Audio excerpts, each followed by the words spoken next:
Vamos de zap. Vamos. Vai lá, Judazinho, roda, zap, zap. E aí, Caião, tudo bem? Eu tô passando aqui hoje para fazer uma pergunta bem rapidinha, bem simples, e que eu gostaria muito de saber a sua interpretação, como você vê essa questão. Quando Jesus disse assim que aqueles que crerem nele farão obras, as obras que ele fez, e ainda farão obras maiores do que as que ele fez, o que ele quis dizer com isso? Muito obrigado por atender o meu pedido e por responder a minha questão. Um abraço, até mais. Olha, eu já respondi isso muitas vezes. Muitas vezes. E lá no caiofab.net isso está respondido em pregações minhas. Já preguei sobre isso diversas vezes. A última vez não faz tanto tempo. Acho que foi aqui mesmo. Numa reunião de domingo aqui em casa. Está gravada dentro do On Demand, ou lá no caiofabvideos.com, tem tudo isso aí, tem uma quantidade enorme de coisas. E eu não poderia ser extensivo nessa resposta, ela tem uma determinada complexidade, mas para simplificar é isso mesmo que Jesus disse. Ele falou isso aí, né? É isso mesmo. Aquele que crê em mim fará também as obras que eu faço, e outras maiores fará, porque eu vou para junto do Pai. E é isso mesmo. Quando a gente fica pensando que quem disse isso foi ele, e a garantia que ele deu de que tal coisa poderia acontecer e ser possível, é porque ele iria para junto do Pai, significando isto no contexto ali do Evangelho de João, ir para junto do Pai, cumprir aquele papel de eu rogarei, eu intercederei. Ou às vezes ele chega a dizer, eu não digo que eu mesmo pedirei, porque o próprio Pai vos ama. Então, quando Jesus disse aquilo, o que ele estava dizendo de fato era aquilo. Aí você diz, então aonde estão essas obras? Eu já faço outra pergunta. Aonde estão os que de fato creem? Porque ele disse, aquele que crê em mim. Isso não me leva a mim, Caio, a fazer pergunta pelas obras. Teria falhado? Não. Eu me questiono. E o meu questionamento é, eu creio? Eu encontro muito pouca gente que crê. Mesmo que crê. Gente que crê. O pessoal tem medo de morrer, meu amigo. O cara não confia que Deus o ama. A dificuldade para você fazer uma pessoa crer que Deus a ama. É um básico. O Evangelho, eles não sabem, não conhecem, não leem, não vivem. Crer, para a maioria, é levantar a mão e pertencer a um grupo religioso. Aí o cara pensa que isso é crer em Jesus. Crer em Jesus é comer a carne, é beber o sangue, é me fazer um com ele, é dar razão a ele de maneira absoluta e sempre. Eu vi algumas poucas pessoas crerem sem nervosismo, porque o que a maioria ali chama de que homem de fé, não. 90% é apenas gente histriônica, gente escrachada, gente totalmente tomada por um espírito nervoso, histérico. Aí eles dizem, que pessoa de fé, só porque grita, treme. Quanto mais grita, menos crê. Quanto mais treme, menos crê. Porque aquilo ali é emoção, para ver se vira uma gaita de fole e sobe assim, ó.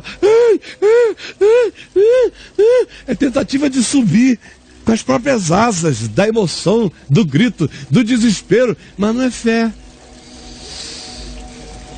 Quanto mais repete pedindo, menos fé.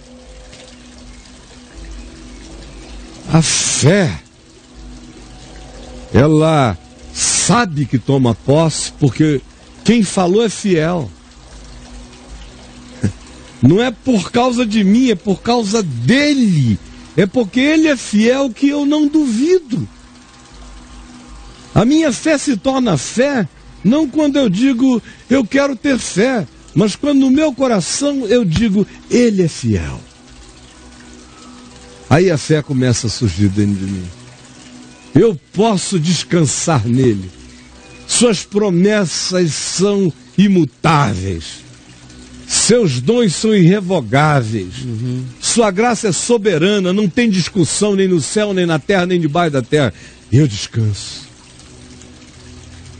Pouca gente eu vi viver nessa condição de descanso. Gente para quem o viver de fato era Cristo e o morrer era lucro. E que viviam isso em serenidade, em pacificação.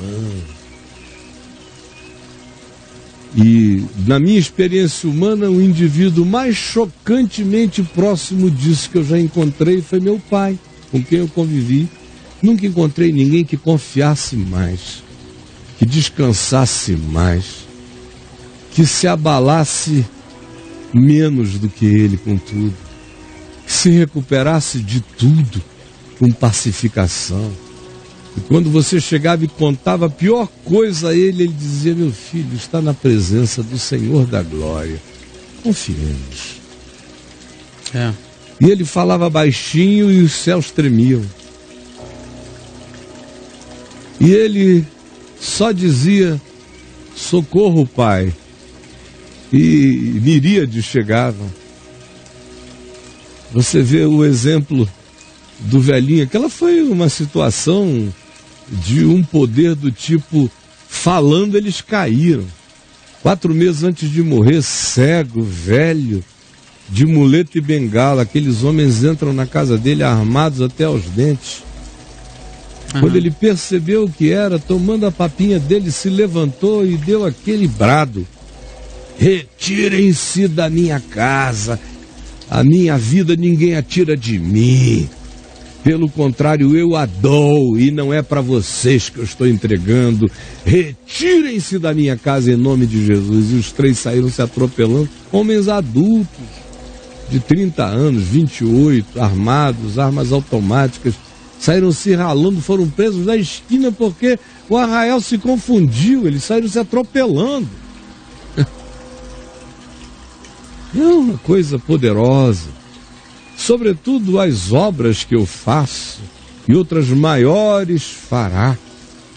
Tem a ver também com a condição do indivíduo que faz. Quem está fazendo não é aquele nascido de Maria, nascido sem pecado, embora nascido sob a lei e em condição humana. Não, quem está fazendo essas obras grandiosas é um ser verminoso como eu. O que torna isso extremamente mais espetaculoso. Sou eu da minha relatividade, crendo. E tanto mais quanto eu creia, mais isso acontecerá. A questão, meu amigo, não é porque não está acontecendo. A questão é que não está acontecendo, é porque você não crê. É porque a gente não crê. E crer não é endoidecer como pentecostais e sair procurando enterro, como havia na década de 60 e 70. As pessoas morriam e a pentecostada toda e os renovados tentaram me envolver nisso umas 2 ou 3 vezes. Eles saíam procurando enterro. Vamos orar que o Senhor vai levantar dos mortos. Eita, Caião. Aí ficavam lá em volta da sepultura: levanta, levanta. Como não levantava, eles botavam a culpa nos membros da família que não tinham crido. Estão procurando Lázaro. Lázaro. Ficavam aí. Caça Lázaro. Caça Lázaro. Lazarus Buster. Lázaro Buster. Procurando Lázaro, mas ficavam com Lázaro podre. Lázaro não ressuscitava. O próprio ato de sair procurando Lázaro já não é um ato de fé. Já é carne. Já é palhaçada, já tá carnal. É jabá pura. Já perdeu. Não, nós vamos ressuscitar. Então, meu querido, antes eles de tiveram perguntar... aproveitamento, Caio? Nenhum. Nenhum, né? Nunca, nenhum. Zero. todos. Teve uma moda na década de 60 e 70, os caça-Lázaros. E ninguém... Eu vi foi muita gente perder a fé. Porque eles confundem nervosismo com fé. Aí iam lá para fazer essas demonstrações, era mais para eles mesmos. Se Deus é Deus, ele vai levantar esse cara para me provar que ele é quem ele é. Aí já dançou. Já foi lá na aposta. Já falou, Deus não é fiel. Não é fiel. Então, meu querido, não tenha fé na terra. Foi o que Jesus disse. Tanto mais quando se aproxime o dia dessa volta dele, menos fé no planeta. Há uma diferenciação absurda entre ter crença religiosa e ter fé, segundo Jesus. Fé, segundo o Novo Testamento. Fé, segundo o ensino da nova aliança. Que é essa entrega em confiança total. Essa fé que diz, eu tudo posso naquele que me fortalece. Sei um extremo, sei outro, posso viver em toda circunstância, não vou me abalar, eu confio, ele é fiel. Ainda que eu seja infiel, ele permanece fiel, porque não pode negar-se a si mesmo. Isso não tem nada a ver com crença religiosa. No mundo está cheio de crença religiosa, muito pouca fé. Como Jesus perguntou, porventura, quando o Filho do Homem voltar, encontrará fé na terra? Quem é que você acha que tem fé? Muito pouca gente, minha gente. E aí? Fé é manter-se em Deus. Em descanso em Deus, pacificado em Deus. Manter-se.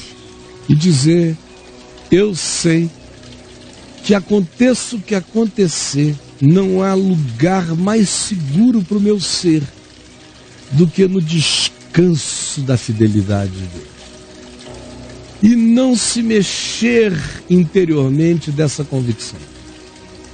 Aí, meu amigo, esse tem anjos em volta, esse faz proezas, esse, em razão de um suspiro desse, às vezes o mundo muda do outro lado da terra. Às vezes uma pessoa desse tipo está assistindo um fato na televisão e olha com aquela angústia intercessória e diz, ó Senhor, e ora.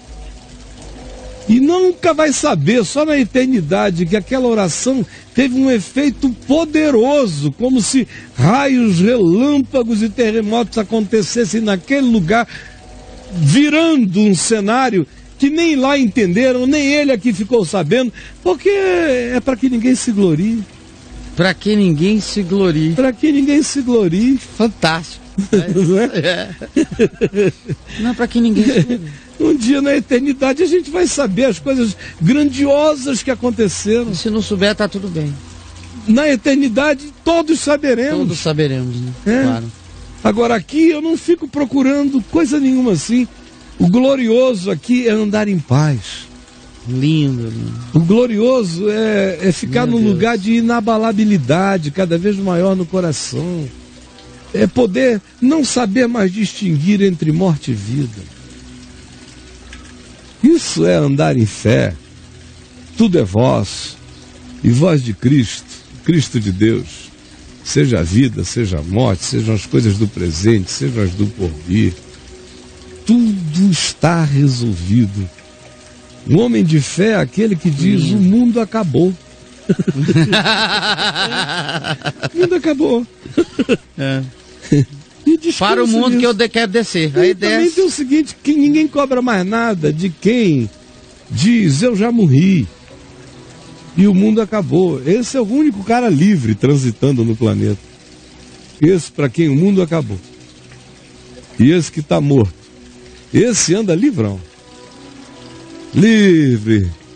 Uma soberania de fé no coração. Vamos lá. É muito bom isso, ouvir essas coisas. É bom, menino. Ai, ai.